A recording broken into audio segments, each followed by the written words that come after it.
Bonjour à tous, nous nous retrouvons après une longue éclipse pour reparler de la nouvelle vision artistique en Europe que représente la Renaissance. Nous avons évoqué au dernier cours de façon thématique la Renaissance en parlant des nouveaux clients qui se joignent aux anciens, qui sont toujours les princes, qui sont toujours les dirigeants de l'Église, et s'y ajoutent également les bourgeois enrichis. Nous avons évoqué les artistes qui ne sont plus vraiment considérés comme avant, c'est-à-dire comme des domestiques, des grands seigneurs, ou comme de simples artisans membres d'une association professionnelle, et très dépendante de cette association ou d'un atelier. Ils deviennent des individus célèbres, appréciés, au point qu'on ne cherche plus tellement à avoir une Vierge à l'enfant, mais on cherche à avoir un Michel-Ange ou un Raphaël. Nous avons vu aussi que ces artistes, maintenant célèbres, sont en concurrence entre eux et ils doivent donc expérimenter de nouvelles techniques de peinture, de nouvelles techniques de représentation de l'espace avec la perspective. Ils s'inspirent de modèles nouveaux qui sont les modèles de l'Antiquité et ces artistes découvrent l'Antiquité, redécouvrent l'Antiquité d'abord en Italie qui regorge de ruines, de monuments, de statues, d'objets. Et effectivement, c'est d'Italie que part principalement ce nouveau style. C'est ce que nous allons évoquer maintenant d'une façon beaucoup plus géographique. Nous allons voir quel est ce modèle italien, et nous verrons ensuite de quelle façon il influence les autres pays européens qui ont été touchés par la Renaissance. Ça n'est pas le cas de tous. Nous allons donc parler du modèle italien.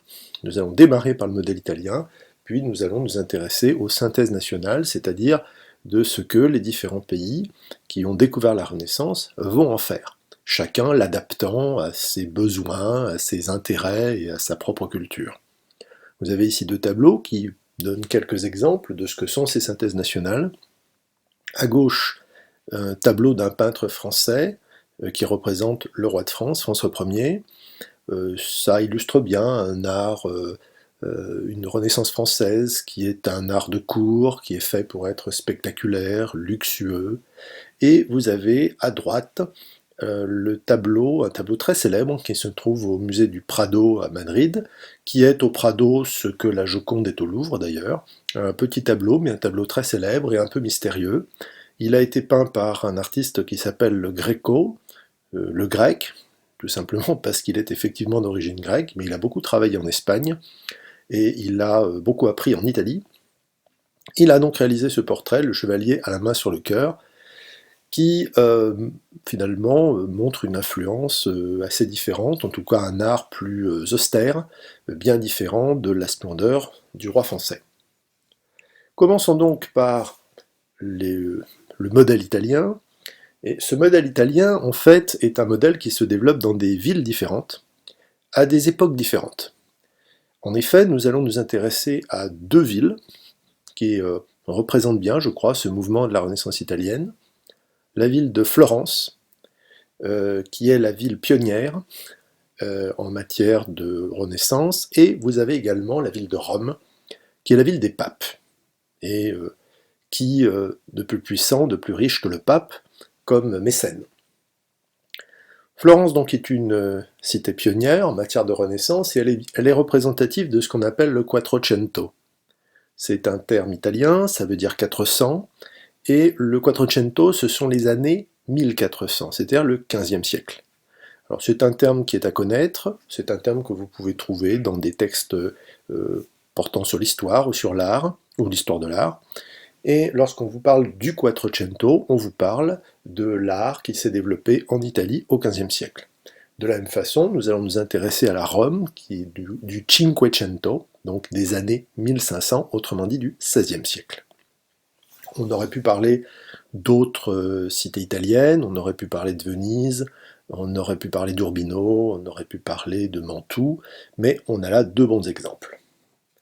Nous démarrons par Florence, qui est donc la cité, comme je le disais, pionnière, c'est la ville des Médicis, Les Médicis, je vous le rappelle, c'est une famille de marchands enrichis qui sont devenus banquiers du pape, et qui sont devenus suffisamment riches et puissants pour faire partie, et pour devenir ensuite les seuls dirigeants de la République de Florence, puisque Florence est un État indépendant qui n'a pas de roi. Ils deviennent donc parmi les grands dirigeants de la ville de Florence, et ils deviennent aussi, évidemment, les mécènes les plus importants de la ville de Florence, et ils vont jouer un rôle essentiel dans le développement de la Renaissance. Vous avez au milieu de l'image leurs armes, et vous avez en bas un panorama de la ville de Florence qui nous permet de voir en particulier 3 monuments célèbres sur le cours d'eau qui traverse la ville. Vous avez un pont qui est couvert de bâtiments, c'est ce qu'on appelle le Ponte Vecchio, le vieux pont, et c'est un pont intéressant parce que c'est le dernier pont qui reste en Europe encore couvert de maisons. À l'époque médiévale et encore à l'époque de la Renaissance, les ponts étaient comme des rues passant sur un cours d'eau ou un fleuve. Ils étaient couverts de maisons, on pouvait les traverser sans même se rendre compte qu'on avait traversé un fleuve, on avait l'impression d'avoir longé une rue. Et ces ponts, les bâtiments sur ces ponts ont été systématiquement détruits ailleurs en Europe, et c'est donc le dernier vestige de ce type de construction. Au centre, vous avez un bâtiment qui est surmonté par une grande tour, le campanile. C'est ce qu'on appelle donc le bâtiment de la seigneurie, c'est-à-dire l'endroit, le bâtiment d'où on dirige la cité de Florence. Et vous avez donc à droite de ce palais de la seigneurie, vous avez un grand bâtiment, le plus grand de tous, avec une énorme coupole et un clocher. Il s'agit de la cathédrale de Florence, qui est une cathédrale tout à fait remarquable, comme nous allons le voir tout de suite. En effet, cette cathédrale, qui est une cathédrale gothique, a été construite dans un style très italien, avec des pierres de différentes couleurs. C'est une cathédrale qui avait été conçue pour être surmontée par une gigantesque coupole. Et le problème, c'est que autant on a pu construire la cathédrale, autant quand est venu le moment de construire la coupole, eh bien personne n'a trouvé la technique qui permette de la construire. Et Florence s'est donc retrouvée avec une cathédrale mutilée, avec une cathédrale inachevée dans laquelle il pleut. C'est évidemment assez ridicule pour une ville qui souhaite rivaliser de grandeur, de modernité avec ses voisines, et il faut bien comprendre que l'art n'est pas simplement un plaisir visuel, c'est aussi une forme de publicité. Lorsque vous avez les plus belles œuvres d'art, eh bien vous êtes quelqu'un de riche, de puissant, et vous avez bon goût. Lorsque un État possède des bâtiments splendides que les autres admirent, eh bien il est un État puissant, il est un État qui a une influence et du prestige à l'extérieur. Comment Florence pourrait-elle avoir du prestige avec une cathédrale aussi ridicule? Donc c'est un problème qui se posent aux Florentins, qui ont évidemment fait un appel à candidature pour un architecte qui trouvera une solution, et les Médicis en particulier sont particulièrement intéressés à aider, à financer un tel projet et à trouver l'artiste qui pourra résoudre le problème. Pour que vous vous rendiez compte du problème que cela représente, eh bien nous allons regarder un petit extrait vidéo qui vous met dans l'ambiance. Depuis plus de 100 ans, une grande cathédrale inachevée défigure Florence. Par trop ambitieux, les architectes d'origine avaient eu l'intention de bâtir le plus grand dôme du monde. Ils avaient échoué. La cathédrale, plus qu'aucun autre bâtiment dans une ville du Moyen-Âge ou de la Renaissance, symbolise l'identité de la communauté. Et le fait que ce projet en soit resté là était une sorte de mutilation. Sans son dôme, l'édifice n'a rien de sacré.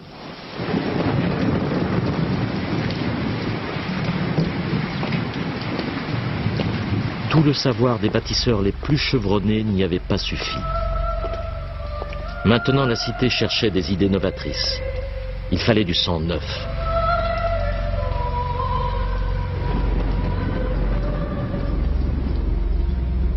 Côme de Médicis avait grandi à l'ombre de la cathédrale. Son père et lui se tenaient sur le seuil du pouvoir politique.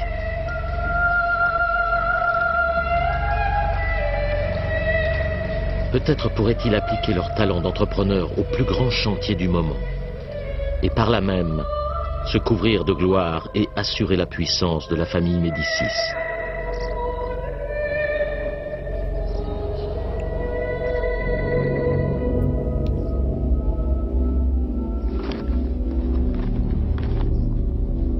Dans l'espoir de résoudre le problème du dôme, on étudia les prouesses architecturales de l'Antiquité.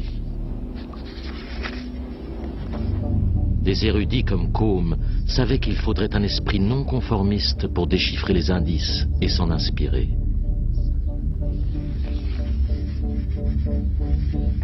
Un tel homme traînait justement dans les rues de Florence, un génie autodidacte, obsédé par les mystères du monde antique.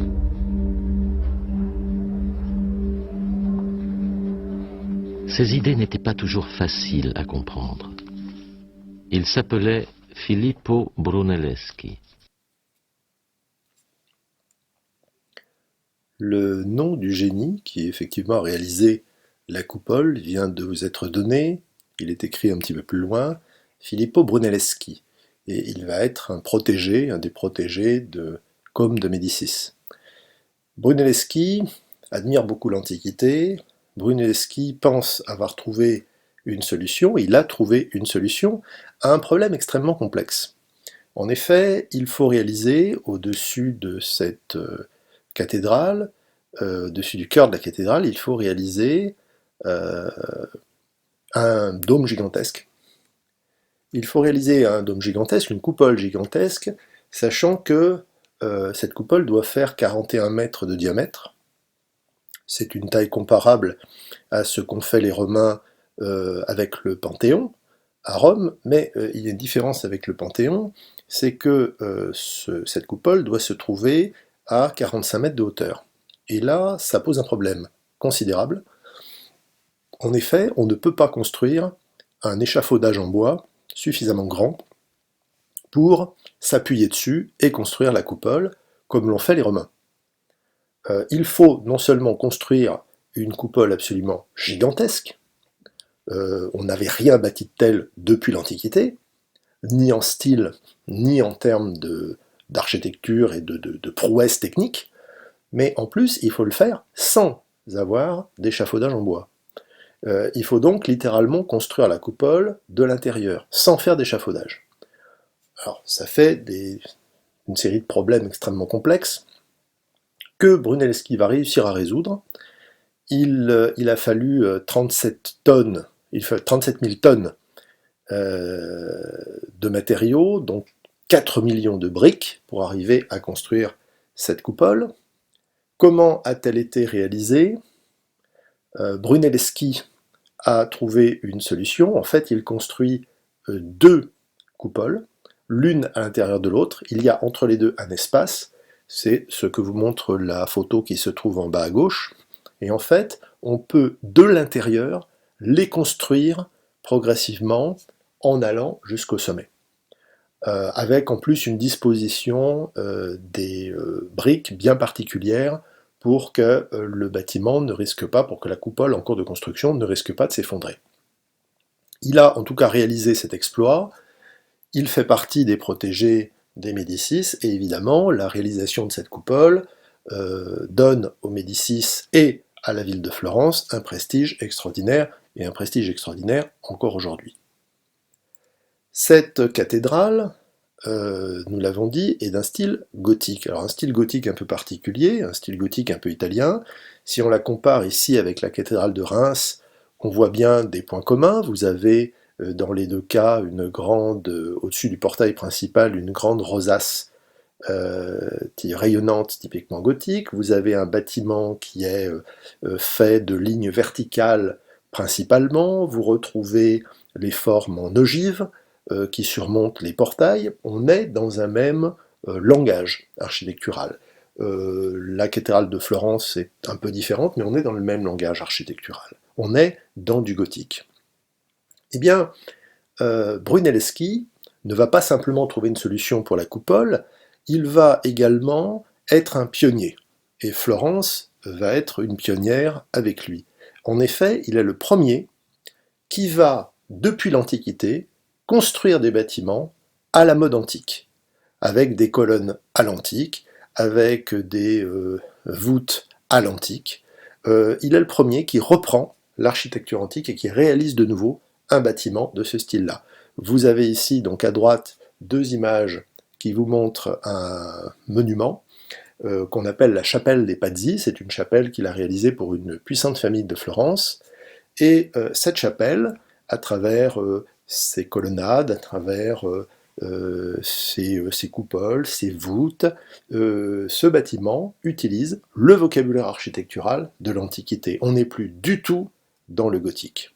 On est vraiment sur un retour, sur une renaissance de l'Antiquité au plan architectural. Donc avec Filippo Brunelleschi, Florence est une pionnière. Pour la première fois, on reconstruit des monuments comme on le faisait dans l'Antiquité, avec les mêmes colonnes que dans l'Antiquité, avec les mêmes décors, avec les mêmes voûtes que dans l'Antiquité. Ça, c'est tout à fait nouveau. Florence est également pionnière avec des œuvres dont nous avons déjà parlé. Elle est pionnière, vous avez la peinture, la fresque qui se trouve à gauche, c'est une fresque, vous vous en souvenez, de Masaccio, qui, pour la première fois, utilise la perspective géométrique de façon parfaite pour rendre cette impression de profondeur. Petit détail amusant, celui qui a rédigé un livre qui explique les règles de la perspective géométrique, c'est un certain Filippo Brunelleschi. Autre œuvre pionnière, eh bien, c'est la statue qui se trouve au milieu. C'est une statue qui représente David, personnage biblique, mais qui le représente d'une façon très peu biblique, puisque vous avez un personnage qui est entièrement nu. C'est la première fois depuis l'Antiquité qu'on sculpte un personnage, un homme entièrement nu. C'est une œuvre, évidemment, tout à fait révolutionnaire, réalisée par Donatello, qui travaille pour les Médicis, qui est protégé par les Médicis. Et c'est également à Florence que va être réalisé, pour Florence et à Florence, que va être réalisé, alors là nous sommes déjà au début du XVIe siècle, le David de Michel-Ange, qui se trouve encore à Florence et qui est considéré dès l'époque comme un symbole de Florence, parce que c'est un symbole de force, c'est un symbole de courage, et c'est surtout une statue qui reprend la façon de représenter les corps humains de l'Antiquité. On retrouve la nudité, on retrouve le côté athlétique du personnage, avec une anatomie qui est parfaitement reproduite. On arrive à un réalisme dans la représentation du corps qui est impressionnante et qu'on n'avait pas vu, encore une fois, depuis l'Antiquité.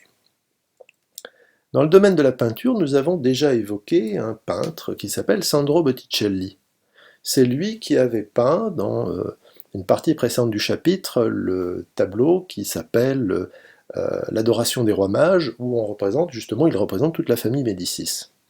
Eh bien, Sandro Botticelli a réalisé ce tableau qui est extrêmement célèbre, qui s'appelle La naissance de Vénus. Il est extrêmement célèbre, il est très intéressant, parce qu'il représente, en effet, Vénus, la déesse de l'amour, qui vient de naître. Elle est née de l'écume de la mer, elle est née de la mer. Elle arrive vers la côte sur une conque, un coquillage qui est un de ses symboles. Elle est poussée par les vents, et les personnages flottants qui se trouvent à gauche. Vous voyez des roses qui flottent dans l'air, c'est encore un de ses symboles. Et nous avons à droite le printemps qui lui tend un vêtement. Nous avons un tableau qui est intéressant parce que c'est un thème mythologique, ça n'est pas du tout un thème religieux. Nous avons évoqué jusqu'ici, par exemple, le David de Donatello, le David de Michel-Ange. Eh bien là, c'est pas du tout, ça n'est pas une sainte, ça n'est pas une vierge, c'est une déesse de l'Antiquité qui est représentée. Donc nous avons un thème antique, très clairement, et vous avez une inspiration de l'Antiquité avec une femme nue, genre de choses qu'on ne représente pas au Moyen-Âge. Donc là, on va représenter une femme nue, une femme dont la représentation s'inspire beaucoup, là encore, de l'Antiquité. En effet, les Médicis ont dans leur collection une copie romaine d'un sculpteur grec très important qui s'appelle Praxitèle. Voici cette sculpture. Eh bien, évidemment, Botticelli peut s'inspirer de cette sculpture qu'il a vue, et on retrouve bien dans la position de sa Vénus l'attitude de la Vénus capitoline, donc qui fait partie des collections d'antiques des Médicis.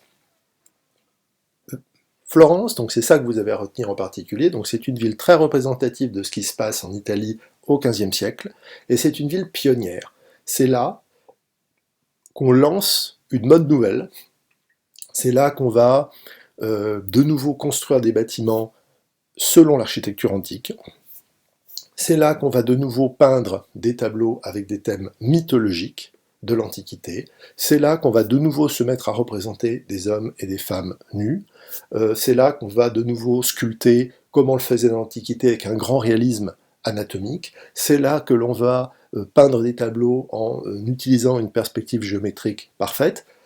C'est vraiment une ville de nouveauté. D'où d'ailleurs le grand prestige qu'elle a à l'époque, et d'où le grand prestige de la famille de Médicis. Autre ville très importante dans ce foyer italien, c'est Rome, c'est la ville des papes.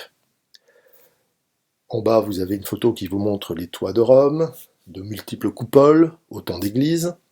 Vous avez au milieu les armes pontificales, vous retrouvez la triple couronne, la tiare pontificale, la couronne du pape. Vous avez deux clés, une clé en or, une clé en argent. La clé d'or, c'est la clé du paradis. La clé d'argent, c'est la clé de l'enfer, car l'Église considère en effet qu'elle détient les clés du paradis. Elle est le guide indispensable pour les catholiques s'ils veulent aller au paradis. Et le pape est le chef de cette Église et se considère comme le successeur du premier pape, qui est l'apôtre Pierre, un des fidèles de Jésus, et un fidèle que Jésus a surnommé Pierre, puisqu'il s'appelle à l'origine Simon, et Jésus le surnomme Pierre parce qu'il fait de lui la première pierre de l'Église, la première pierre des chrétiens. Le premier chrétien, le premier dirigeant des chrétiens, après qu'il soit mort. Quels sont ces papes? Eh bien, quels sont ces mécènes très importants? Vous avez trois papes qui jouent un rôle très important à cette époque-là. Le premier, c'est Jules II. Il va notamment beaucoup faire travailler Michel-Ange. C'est un pape terrible, c'est un pape très autoritaire.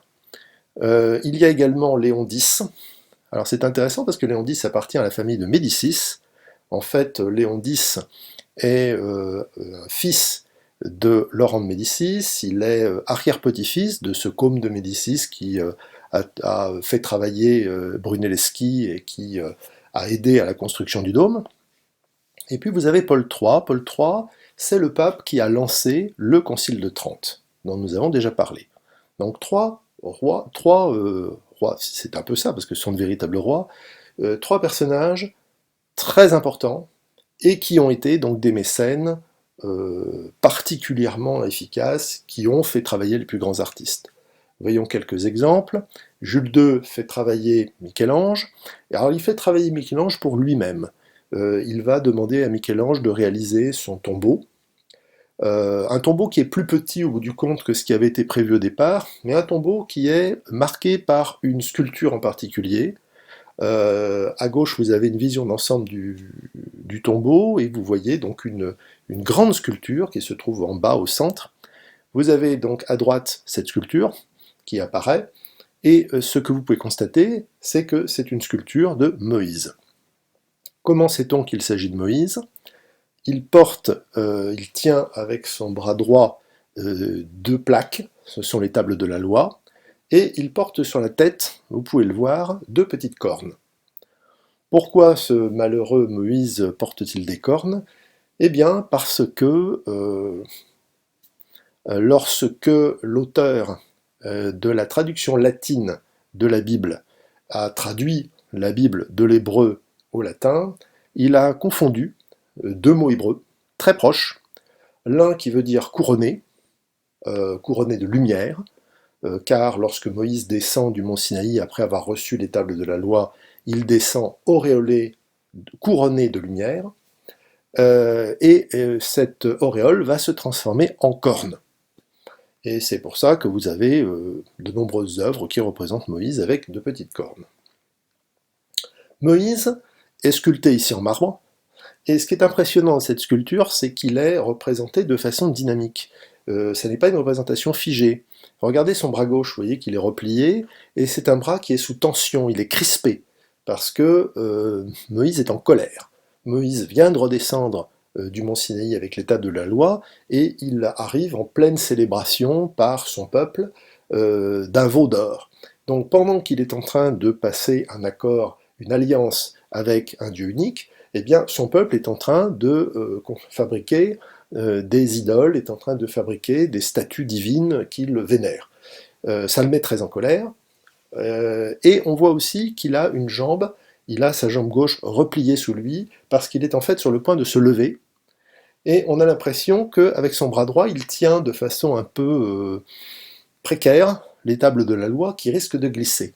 Donc on a une représentation qui est comme un instantané photographique, saisissant Moïse, en train d'agir, en train de bouger. C'est ce qui est toujours spectaculaire dans les statues de Michel-Ange, c'est cette impression qu'il saisit un personnage sur le vif. Michel-Ange, bon, est donc un grand sculpteur, ça vous le saviez déjà, on l'avait vu avec la Pietà, on l'avait vu avec son David, vous en avez la confirmation avec le Moïse qu'il réalise pour Jules II, c'est aussi un architecte.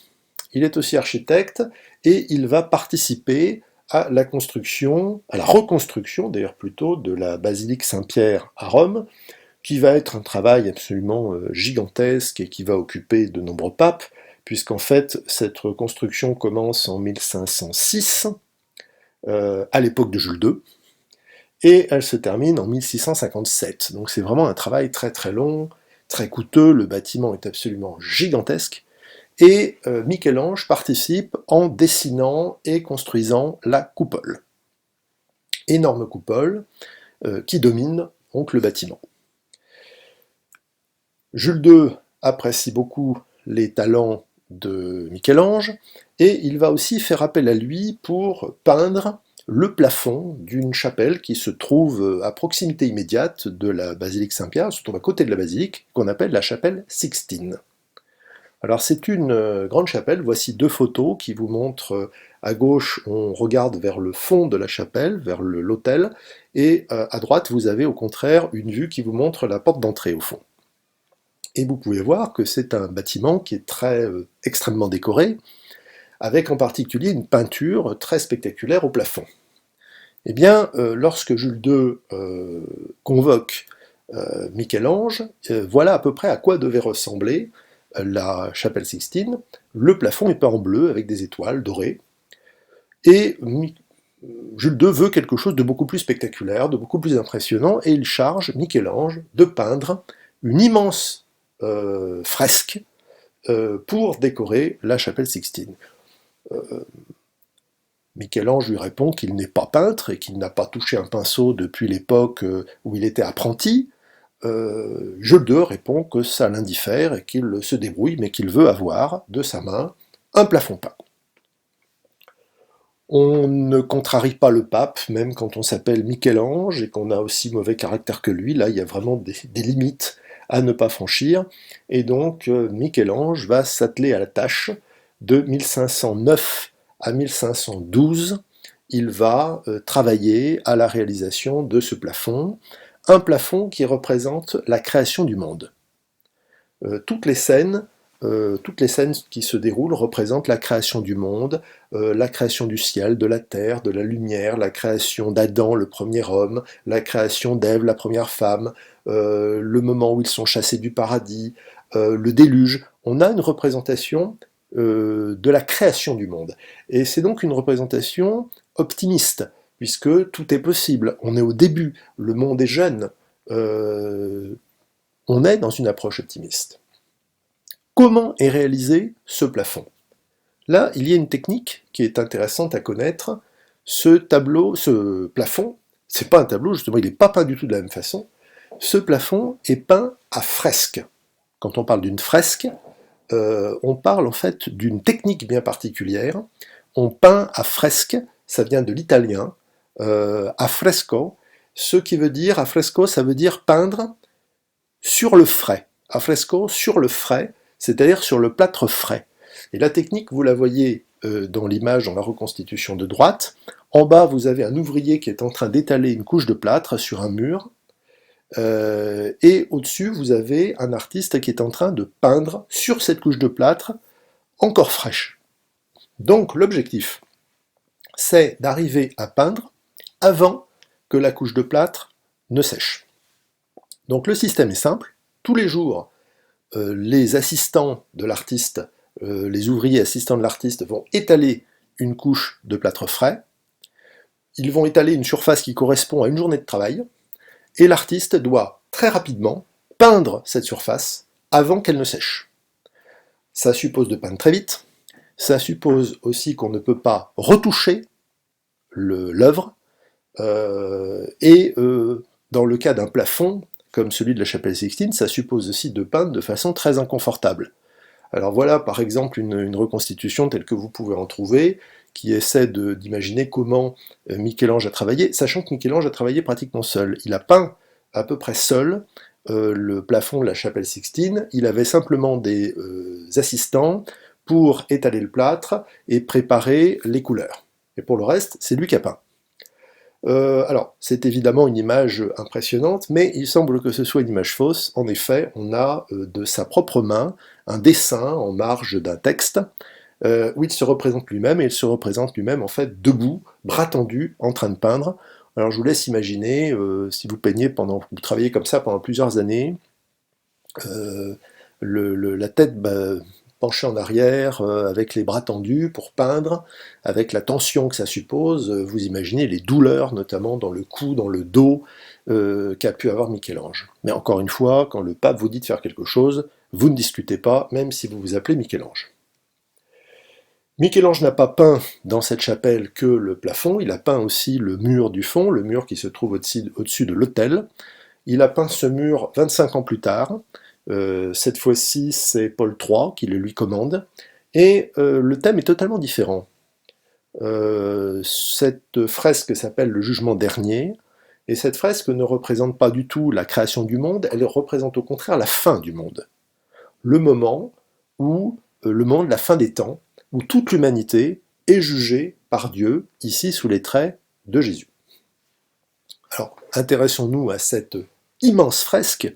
Là encore une fois, ça a été un travail, ça a été des années de travail. Il l'a peint entre 1536 et 1541, ça a été des années de travail. Et nous avons au cœur de cette représentation un personnage qui se découpe sur un fond lumineux. Je le fais apparaître ici avec un halo rouge. C'est Dieu. Sous les traits de Jésus, alors un Jésus évidemment très antique, qui est représenté sous la forme d'un jeune homme athlétique, ça n'est pas du tout la représentation du personnage barbu auquel nous sommes habitués. Vous avez à côté de lui une femme qui a les bras repliés, les bras et les jambes repliés, elle a l'air tout effrayée, c'est la Vierge. Et pourquoi est-elle effrayée? Parce que Jésus, Dieu, est en colère. Il est en colère. Il est en train de faire des gestes brusques, avec son bras droit il fait un geste vers le haut, avec son bras gauche il fait un geste vers le bas, des gestes brutaux, des gestes violents. Donc, Dieu, la Vierge, autour vous avez tout simplement les saints du paradis, car en effet dans cette partie de la représentation nous sommes au paradis, nous sommes dans le ciel. Au milieu, évidemment, Dieu, la Vierge, et tout autour, donc comme une sorte de dessin d'abeille, en train de tourner autour de lui, les saints. Pourquoi est-ce qu'ils tournent? Parce qu'ils sont affolés, eux aussi ont peur. Dieu est en colère. Donc on a un côté très dynamique.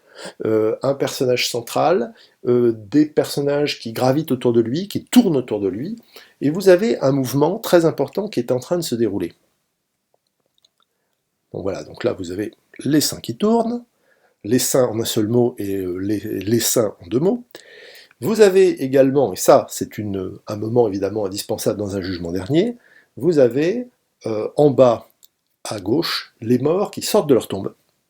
Alors c'est un petit peu la nuit des morts vivants qu'on représente là, mais à la mode catholique. Les morts sortent de leur tombe, et que se passe-t-il? Eh bien, vous voyez que sur la partie gauche, c'est la partie où Dieu fait un mouvement ascendant avec le bras. Eh bien, en fait, il invite les élus, il invite ceux qui ont été justes et bons à monter vers le ciel, et donc à venir au paradis. Et avec son autre bras, eh bien, côté droit, il rejette vers le bas ceux qui ont été cruels, mauvais, qui en effet sont jetés vers un endroit rougeoyant, avec des flammes, qui n'est autre que l'enfer. Donc cette représentation vous montre le moment où Jésus, donc où Dieu, juge l'humanité, avec ceux qui vont au paradis et ceux qui sont rejetés en enfer. Au plafond, la création du monde, le mur du fond, le mur de l'autel, le jugement dernier. Que s'est-il donc passé pendant ces 25 ans qui fasse qu'on soit passé d'une vision optimiste à une vision négative, vision pessimiste? Eh bien c'est simple, entre-temps, vous avez eu la réforme, le protestantisme qui s'est beaucoup développé, et vous avez eu aussi un événement très choquant à Rome. Les troupes de l'empereur Charles Quint, en 1527, ont saccagé la ville, ont pillé la ville. Ça a été un choc très violent, et c'est pour ça que vous avez ici une œuvre beaucoup plus pessimiste. En tout cas, avec ces œuvres, vous avez un aperçu des différents talents d'un homme comme Michel-Ange. Michel-Ange, grand sculpteur, Michel-Ange, architecte, et Michel-Ange, peintre. Michel-Ange a un adversaire, un concurrent, en fait, à Rome, dans le domaine de la peinture. C'est notre deuxième exemple. Il s'appelle Raffaello Sanzio, et on l'appelle tout simplement Raphaël. Et Raphaël représente Ici, vous avez 2 œuvres qui représentent les talents dont dispose Raphaël. À gauche, vous avez un tableau qui est réalisé, enfin une peinture, pardon, qui est réalisée à fresque. Et à droite, vous avez un tableau qui lui est fait à l'huile. À gauche, vous avez une scène mythologique. À droite, vous avez une vierge à l'enfant, donc un thème religieux. Donc ça, c'est intéressant parce qu'on a vraiment les 2 facettes du talent de Raphaël. Raphaël, dont nous avons un autoportrait, puisque, vous le savez, il a réalisé dans les appartements du pape une grande fresque qui s'appelle l'école d'Athènes, et l'école d'Athènes représente un certain nombre de grands penseurs de l'Antiquité, et il y a au milieu de tous ces personnages un jeune homme qui n'est autre que Raphaël. Là, c'est un détail d'une peinture réalisée à fresque. Il est aussi très célèbre pour ses vierges à l'enfant, donc qui peuvent être de formats très différents. La Vierge étant représentée en général avec l'enfant Jésus et avec le jeune Saint Jean-Baptiste. Raphaël s'est aussi illustré par un certain nombre de portraits de personnes de l'époque. Vous avez ici un portrait d'une femme qui est intéressant parce que ça vous montre quelle peut être la mode, comment s'habillent les femmes élégantes à Rome à l'époque. Avec ce tableau, nous avons un aperçu d'ensemble de ce que peut être le foyer italien. Nous avons Florence, qui est une ville qui est très marquée par l'Antiquité, qui s'intéresse, donc qui va réaliser les premiers nus en peinture comme en sculpture, qui va s'intéresser à des thèmes mythologiques, qui va réaliser les premiers bâtiments de style antique. Et vous avez aussi Rome, où les papes font travailler les plus grands artistes, des artistes qui, vous le voyez, ont des talents divers, qui vont peindre à fresque, peindre à l'huile, qui vont aussi bien être capables de traiter des thèmes mythologiques que des thèmes chrétiens, que réaliser des portraits. On voit la diversité de ces talents. L'Italie est un foyer très important de la Renaissance. Ça n'est pas le seul endroit en Europe où se développe la Renaissance. en effet, vous avez un autre foyer très important pour la Renaissance, c'est le foyer flamand. Les Flandres, c'est à peu près la région du nord, un peu nord, une partie du Pas-de-Calais, c'est la Belgique actuelle, ce sont les Pays-Bas, c'est cette région-là. Et dans cette région, vous avez un foyer très important de la Renaissance. Et un foyer important et intéressant parce qu'il est sensiblement différent de ce qu'on peut trouver en Italie. Et je crois que le tableau que vous voyez ici en est un excellent exemple. C'est une œuvre qui est réalisée par Pierre Bruegel, c'est une œuvre qui date du XVIe siècle, et c'est une œuvre qui est intéressante parce que, bon, quand vous voyez cette œuvre, vous êtes impressionné, je pense, par le fourmillement de détails, de personnages. Le foyer flamand se caractérise par un art extrêmement riche en détails. On a un sens de la minutie, du détail, du réalisme qui est poussé extrêmement loin. Et quand on regarde cette scène, au premier abord, on a un petit peu l'impression d'une espèce de fête de village. Seulement, si on regarde de plus près, on s'apercevoir que ce n'est pas tout à fait une fête. En effet, nous avons au premier rang des personnages, 3 femmes, l'une, celle qui se trouve, qui a une espèce de grand voile rouge, l'une est en train de pleurer, celle qui se trouve un peu plus à droite est soutenue, et elle est manifestement extrêmement fatiguée, désespérée par ce qui est en train de se passer, et juste à droite, vous avez une femme qui est en train de prier. Eh bien, ces 3 femmes, c'est ce qu'on appelle les 3 Maries. Et celle qui se trouve au centre, pourquoi est-elle désespérée? Parce que c'est la Vierge Marie. Et qu'est-ce qui est en train de se passer? Eh bien, pas du tout une fête. Ce qui est en train de se passer, c'est le portement de croix, c'est-à-dire c'est le chemin de croix de Jésus qui va à l'endroit où il va être crucifié. Alors vous me direz, mais enfin, où est-il donc? Eh bien, regardez juste au centre. Vous allez voir une espèce de forme dans un élément en forme de T. Eh bien, on va agrandir. Voilà, vous avez effectivement Jésus qui ici vient de tomber d'épuisement sous le poids de la croix.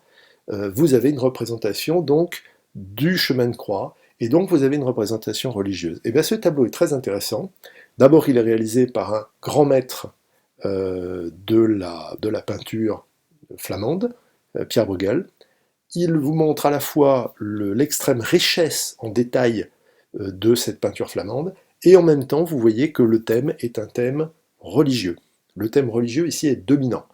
Dans le foyer flamand, on ne fait pas tellement dans le mythologique, on fait vraiment dans le thème religieux catholique. Autre exemple de grand artiste de ce foyer flamand, il s'agit de Jan van Eyck. C'est un tableau qui représente la Vierge au chancelier Rollin. Alors vous avez le client, le mécène, qui se trouve à gauche, en prière, directement face à la Vierge qui tient l'enfant Jésus sur ses genoux. Au-dessus d'elle, un ange porte la couronne, puisque la Vierge est la reine du ciel. On a ici une représentation intéressante parce qu'elle reflète bien ce que nous avons appelé la dévotion moderne, c'est-à-dire le genre de relation avec Dieu que l'on peut avoir, qui est une relation directe à travers une chapelle privée. Le chancelier Rollin doit avoir chez lui une chapelle privée, et il a commandé à Jan van Eyck un tableau qu'il a pu installer dans cette chapelle privée, et un tableau face auquel il peut être en prière, tel qu'il est représenté ici. Vous constaterez également que vous avez une architecture qui est une architecture avec des colonnes antiques. Ça aussi, c'est intéressant. Maintenant, on va s'apercevoir que cette œuvre est frappante par le niveau de détail. Regardez, vous avez une scène au milieu, vous avez un pont, vous avez des personnages sur le pont. Ces personnages, sur le tableau, font à peine 1 mm. Vous imaginez le niveau de précision, le travail qu'a dû faire le peintre pour arriver à ces détails-là. Vous avez, dans la partie inférieure de la scène, des fleurs. Eh bien, sans problème, un botaniste pourra vous dire ce que sont ces fleurs. Vous avez aussi des pies, donc des oiseaux, qui sont parfaitement reconnaissables. Quand on agrandit le chancelier Rollin, on s'aperçoit à quel point son visage est détaillé, à quel point son vêtement brodé avec une doublure de fourrure est aussi détaillé. Au fond, vous avez un paysage de campagne, de village et de montagne, très précis, malgré la petite taille. Et vous avez ici dans cette image à droite, donc on voit Jésus qui est représenté vraiment comme un petit enfant, c'est pas un adulte en miniature, qui porte néanmoins un globe surmonté d'une croix, c'est un symbole de pouvoir de Dieu sur l'ensemble de la terre, et au fond, eh bien, vous avez, avec grand détail, une représentation d'une église, et une représentation, enfin d'une église, de plusieurs églises d'ailleurs, et une représentation d'une ville. Donc, on a bien là, encore une fois, le détail, le réalisme poussé très loin, avec une thématique religieuse. Un tableau ici qui vous montre que nous avons des thématiques beaucoup moins religieuses, des thématiques plus privées. Voilà le genre de tableau qu'un bourgeois enrichi peut commander à un artiste. Giovanni Arnolfini est justement le représentant d'une compagnie commerciale italienne en Flandre. Il est représenté ici avec son épouse. Ils sont dans leur chambre. On remarque que l'espace est parfaitement, la profondeur est rendue grâce au respect de la perspective. Ça nous rappelle ce que nous avons vu en Italie. Et on a un grand réalisme aussi en termes de lumière. Lorsque l'on s'intéresse au fond du tableau, eh bien, nous avons une signature. Comme en Italie, comme Michel-Ange, eh bien, Jean Van Eyck signe ses œuvres, donc il a mis une inscription en latin qui veut dire Jean Van Eyck est venu ici, 1434, et juste en dessous vous avez un miroir qui est représenté avec un luxe de détails franchement impressionnant. Agrandissons un petit peu.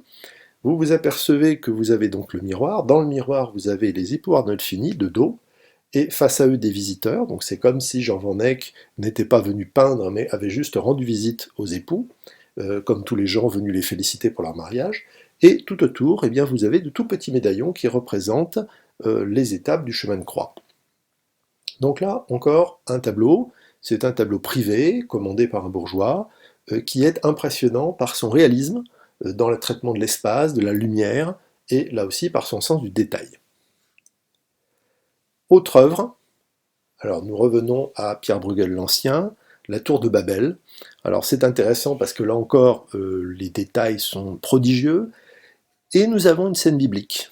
En effet, la tour de Babel, c'est un bâtiment que les hommes ont voulu construire, dit la Bible, au début de l'humanité. Dieu aurait été furieux face à cette démonstration d'orgueil, les hommes qui veulent construire une tour pour aller jusqu'au ciel, et il aurait donc brutalement condamné les hommes à parler des langues différentes, ce qui les empêche de continuer la construction. Donc là, grande richesse de détails, une scène biblique, une scène religieuse qui est traitée comme s'il s'agissait d'un paysage en Flandre. Autre exemple, là encore, c'est Pierre Bruegel l'Ancien, c'est un tableau qui s'appelle La parabole des aveugles. Alors c'est une scène a priori quotidienne, qui est représentée ici, des aveugles. C'est des aveugles qui mendient, c'est quelque chose qu'on voit effectivement à l'époque, des aveugles qui se suivent les uns les autres, et qui, puisqu'ils ne sont guidés par personne, tombent dans la rivière, tombent dans un fossé. Pourquoi Pierre Bruegel représente des aveugles? Alors on appelle ce tableau la parabole des aveugles. Eh bien parce que ces aveugles sont en fait le symbole de quelque chose. Qui sont ces aveugles? Ces aveugles, ce sont les Européens. Ces Européens qui sont aveugles parce qu'ils ne sont guidés par personne. Ils ne sont guidés par personne, et comme ils ne sont pas guidés, ils tombent. Et au fond, vous avez une église qu'ils ne peuvent pas voir. Eh bien c'est tout un symbole, c'est l'idée que les chrétiens, à cette époque-là, sont perdus. Les chrétiens ne sont plus véritablement guidés, et ils courent donc le risque de se précipiter vers l'enfer. Donc il y a bien une thématique religieuse. Maintenant, il y a aussi une précision ahurissante dans les moindres détails. En effet, si vous montrez ce tableau à un médecin, il va pouvoir identifier les différentes causes de cécité des aveugles. Vous en avez un, par exemple, qui a ce qu'on appelle une amorose congénitale, c'est-à-dire qu'en fait, son globe oculaire s'est atrophié, a diminué. Et on voit effectivement qu'il y a des globes tout petits dans ses orbites. Le personnage du milieu, lui, a un leucome, donc c'est une tache blanche qui s'est développée sur la cornée. Et vous avez un des personnages qui est en train de tomber, et bien lui n'a plus d'yeux dans les orbites, il a sans doute eu les yeux crevés, à l'occasion d'une bagarre, à l'occasion d'une vengeance, ou à l'occasion d'une punition, on ne sait pas trop. En tout cas, on a un sens du détail qui va quand même extrêmement loin. Pierre Bruegel est un exemple que je choisis parce que c'est un des très grands artistes, mais aussi parce que c'est le premier d'une véritable dynastie, d'une famille de peintres. Pierre Bruegel a un fils, Jean Bruegel l'Ancien, qui est spécialisé dans la peinture de bouquets de fleurs. Alors là aussi, extraordinairement détaillé, le genre de choses que des bourgeois peuvent commander, parce que vous comprendrez bien que pour leur salle à manger, des bourgeois ne vont pas commander une scène de martyr, d'un saint chrétien, des batailles sanglantes. Non, ils vont représenter quelque chose d'un petit peu plus reposant, d'un peu plus doux. Et les bouquets de fleurs ont du succès. Jean Bruegel en est un spécialiste. Jean Bruegel a un fils, Pieter Bruegel, Pierre Bruegel, qui donc s'appelle comme son grand-père, ce qui est assez classique à l'époque. Lui est plutôt spécialiste dans la peinture de scènes de village. Et Pierre Bruegel a aussi un fils qui s'appelle Jean Bruegel, le jeune, donc encore une fois il porte le prénom de son grand-père, et lui est capable finalement de mêler les deux, il mêle les fleurs comme son grand-père aux scènes de village comme son père. Donc c'est intéressant parce que vous pouvez parfois avoir de véritables dynasties, des familles de peintres, on est peintre de père en fils. Comme c'est souvent le cas d'ailleurs dans les métiers à l'époque. Enfin, un dernier exemple de cet art flamand, avec thème religieux, avec des détails poussés très loin, c'est un artiste qui s'appelle Jérôme Bosch, un artiste qui est connu pour son imagination absolument débridée et ahurissante. Il a en particulier réalisé un tableau très célèbre qui s'appelle Le Jardin des Délices, qui est ce qu'on appelle un triptyque, c'est-à-dire un tableau en 3 parties, une partie centrale et 2 parties mobiles qui peuvent se refermer. Donc là, ce que vous voyez, c'est le tableau fermé, avec une représentation du monde, sous la forme d'une sphère. Et lorsque vous ouvrez ces 2 panneaux, eh bien, voilà ce que vous découvrez. Vous découvrez un vaste grand tableau en 3 parties, 2 parties gauche et centre qui représentent le paradis, et une partie à droite qui représente l'enfer. Et ce qui est impressionnant, c'est le niveau de détail absolument impressionnant, et c'est surtout l'imagination complètement folle de cet artiste. Voici ce que donne la partie enfer, un détail de la partie enfer, qui est assez étonnante, qui imagine des supplices, il est vraiment très imaginatif en la matière. Vous avez ici la partie paradis, assez étonnante. Donc nous avons des personnages qui sont ici lâchés dans un espèce de jardin fantastique. Et là aussi, si on zoome, vous avez 2 personnages dans une espèce de bulle, nous allons zoomer, et vous pouvez constater que nous avons une représentation qui est d'une précision étonnante, et qui est d'une grande modernité dans son côté complètement absurde. On a vraiment des scènes, on se demande comment l'artiste peut avoir une imagination aussi folle.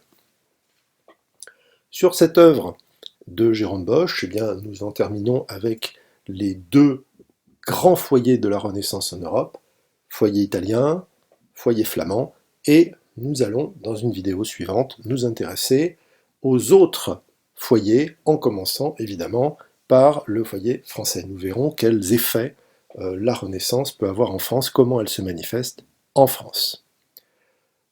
Eh bien, à bientôt.